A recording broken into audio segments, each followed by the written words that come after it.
오늘은 금리 폭등 속에서도 수도권 집값이 계속 오르는 기현상을 어떻게 봐야 하는지부터 따져보겠습니다.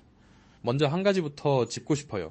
이게 마지막 데드캣 바운스인지 아니면 서민들은 영원히 진입할 수 없는 그들만의 성벽이 되는 건지 기선 대표님은 어디에 더 무게를 두세요? 저는 그들만의 성벽 쪽에 더 무게가 갑니다. 데드캣 바운스는 단기 현상이고 성벽은 구조가 굳어지는 겁니다. 지금 시장이 보여주는 건 단순한 반등이 아니라 감당 가능한 수요가 갈라지는 과정이에요. 감당 가능한 수요가 갈린다. 그런데 사람들이 느끼는 감정은 이거잖아요.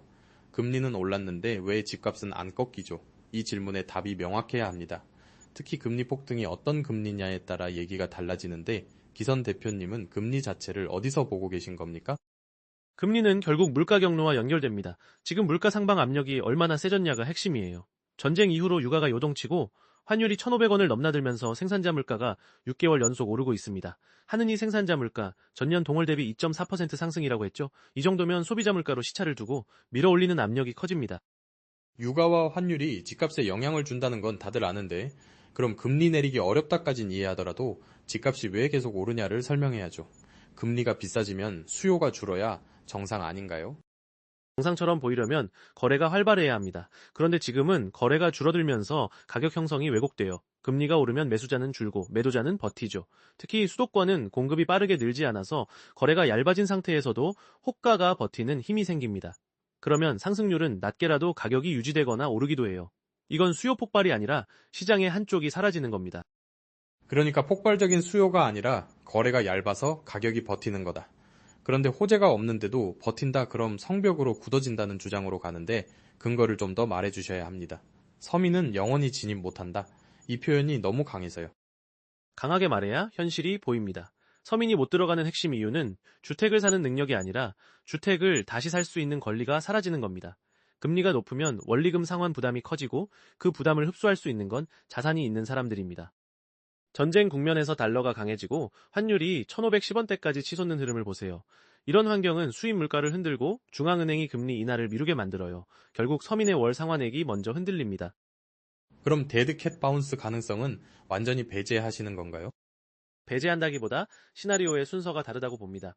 데드캣 바운스는 일단 크게 올랐다가 결국 큰 하락으로 이어진다는 그림이잖아요. 그런데 지금은 상승의 본질이 다릅니다. 기존 주택 보유자와 자산가가 시장을 떠받치고 거래가 줄어든 틈에서 가격이 버텨요. 그러다 보니 하락으로 가는 트리거가 필요합니다. 강제 매도 물량이 나와야 하죠. 강제 매도요? 그럼 마지막 불꽃을 주장하는 쪽, 즉 종말이 아니라 반등을 더 보자는 쪽에서는 뭐가 다를까요? 그들은 정책 대응이 나온다, 심리만 진정되면 상승이 이어진다, 이런 말을 합니다. 반대로 제가 묻고 싶습니다. 정책 대응이 서민이 진입 가능한 구조를 만들 수 있나요?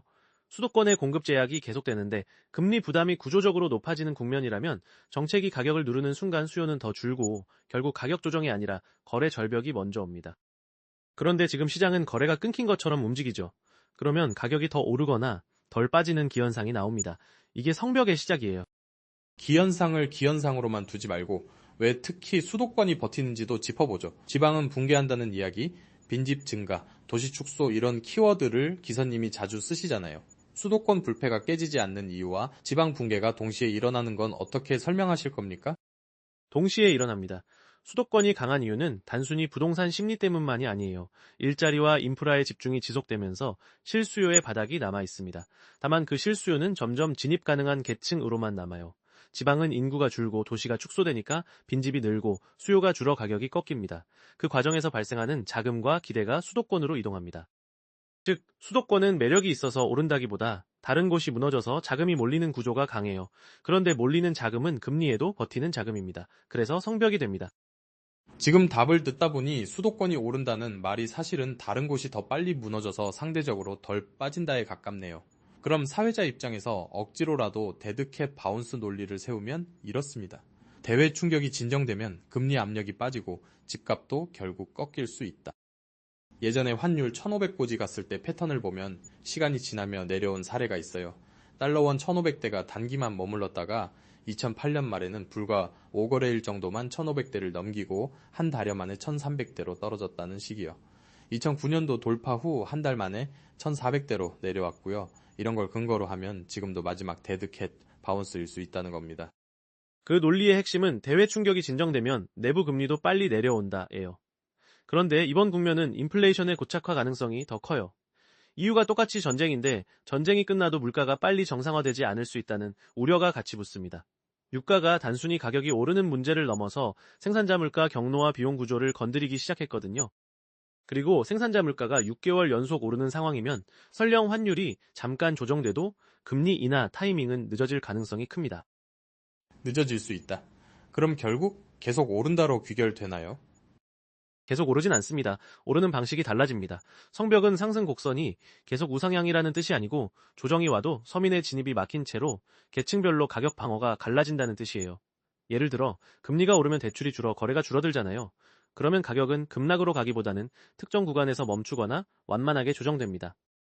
그런데 그 구간에서 살 수 있는 사람만 사요. 그러면 오르는 사람이 늘고 못 사는 사람이 더 멀어집니다. 이게 그들만의 성벽이에요. 그러면 기선 대표님이 보시는 데드캣 바운스는 언제, 어떤 조건에서 현실화된다고 보세요? 단순히 그들만의 성벽이라고만 하면 시청자들이 납득이 어렵습니다. 데드캣 바운스가 나오려면 거래 가능성이 아니라 거래가 강제되는 상황이 필요해요.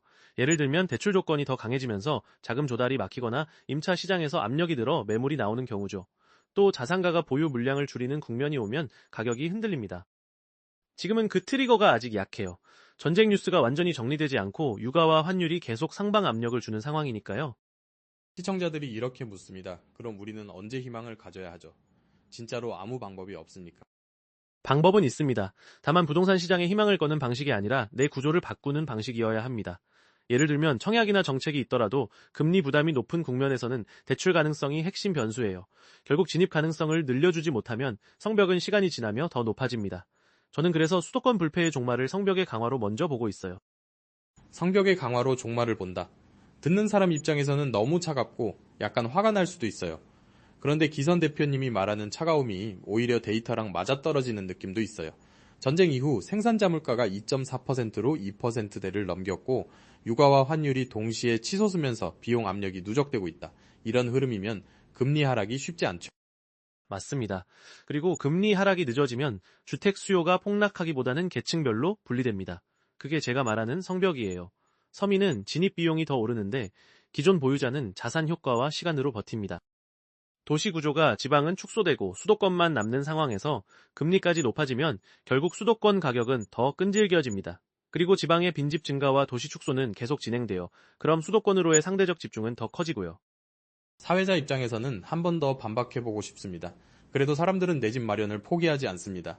시장이 오를 때는 매수자들이 돌아온다고요. 마지막 불꽃이라는 말이 그래서 나오는 겁니다. 기선 대표님은 매수자들이 돌아오는 힘을 과소평가하는 거 아닐까요? 저는 매수자들이 돌아오는 걸 과소평가하지 않습니다. 다만 돌아오는 매수자는 점점 줄어드는 거예요. 조건을 만족하는 사람만 들어옵니다. 그리고 조건을 만족시키는 힘은 소득이 아니라 자산입니다. 그러니 시장은 오르고 거래가 줄고 서민은 더 뒤로 밀립니다. 그게 불패의 기현상이에요. 불패는 누가 만들었느냐의 문제로 바뀝니다. 그럼 오늘 결론을 한 문장으로 말한다면 뭐가 될까요?